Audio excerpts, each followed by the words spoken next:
What's up guys, welcome back. We hit a couple of milestones since the last video. We broke 3,000 subs and 100,000 views. Excellent!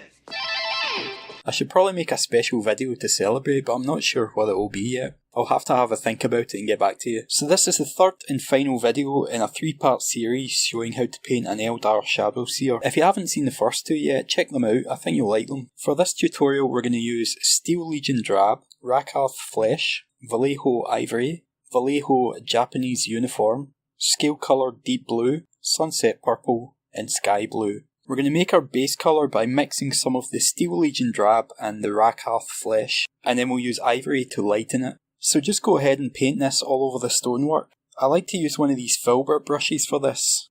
They're pretty good at covering uneven surfaces, so they're really good for base work. We'll add some Japanese Uniform to our base colour and a bit of water to make a glaze. Then we'll glaze over the broken marble, building up the colour towards the lower sections of each piece. Try to be mindful about the way each section is tilted, so that you build up the colour in the correct direction.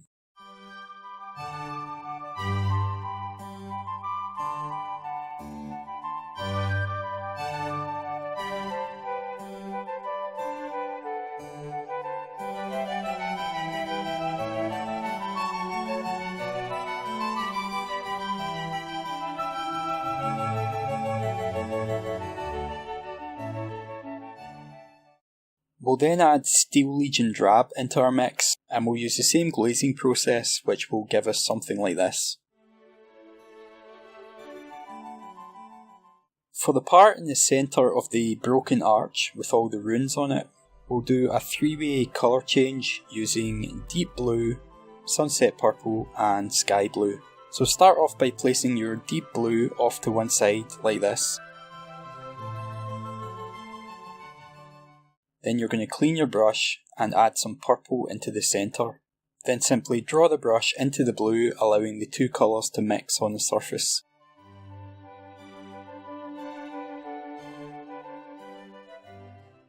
Again, clean your brush and do the same again, this time with Sky Blue.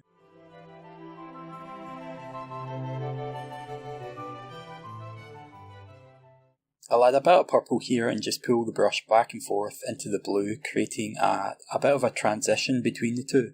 You can see that this makes a pretty nice fade between the three different tones.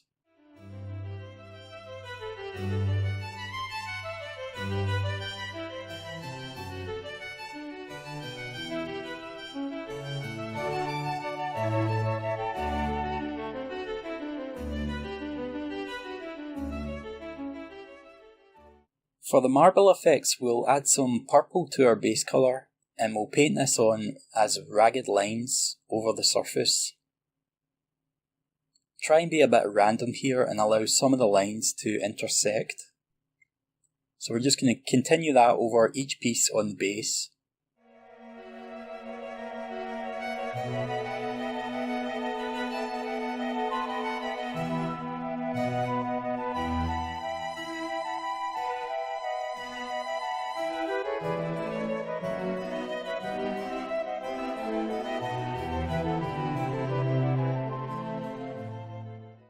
Then we'll add a bit more purple and reinforce some of the lines here and there, just so that there's a bit of variation between them.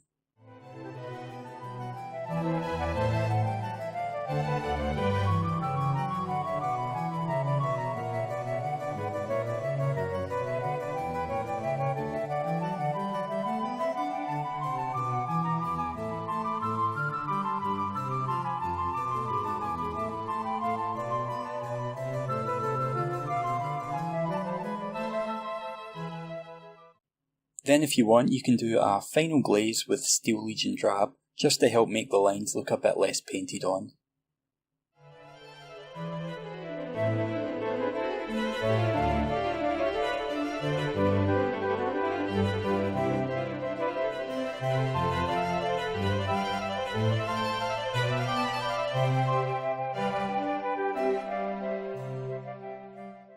Alright, so add some ivory to your deep blue now, and we're just going to edge highlight the runes. You want to hit the edges that would catch the light. So if you imagine the light is shining down from above, It's going to travel over the surface and hit this upper edge along the top here and the lower edge of each of the runes. So I'm just using the side of the very tip of the brush. That way I get more control over where the paint is going.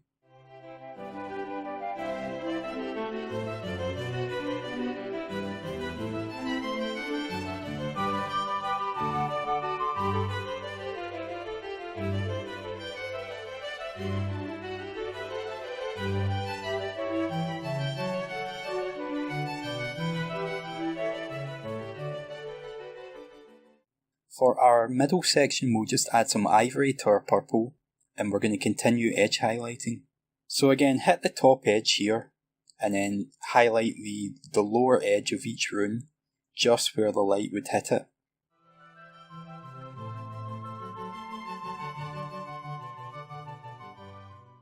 Alright, I messed that up slightly, so what we'll do is just take some of our purple and paint over it to fix it.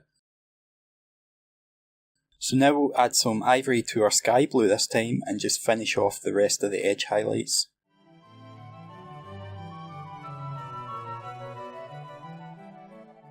I'll just finish this bit off here that I missed earlier.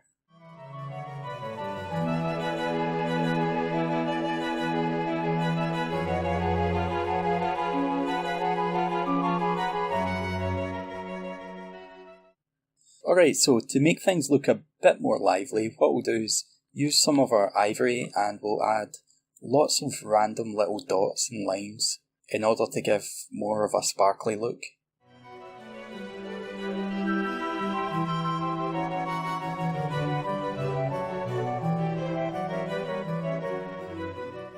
So here I'm painting a broken line by essentially letting the brush bounce over the surface. So that lets you get a sort of random cluster of highlights along the edge. It's important to not fall into the trap of painting a pattern, so try and keep it quite random. A slightly shaky hand is actually going to make this a lot easier. You can see here that it gives quite a nice effect. For the rest of the base, just do the standard base wash and dry brush on the sand, and then glue some grass on top and you're good to go. Alright guys, so thanks for watching. Don't forget to like and share the video, subscribe if you haven't already, and I'll see you all next time. Thanks again, bye for now.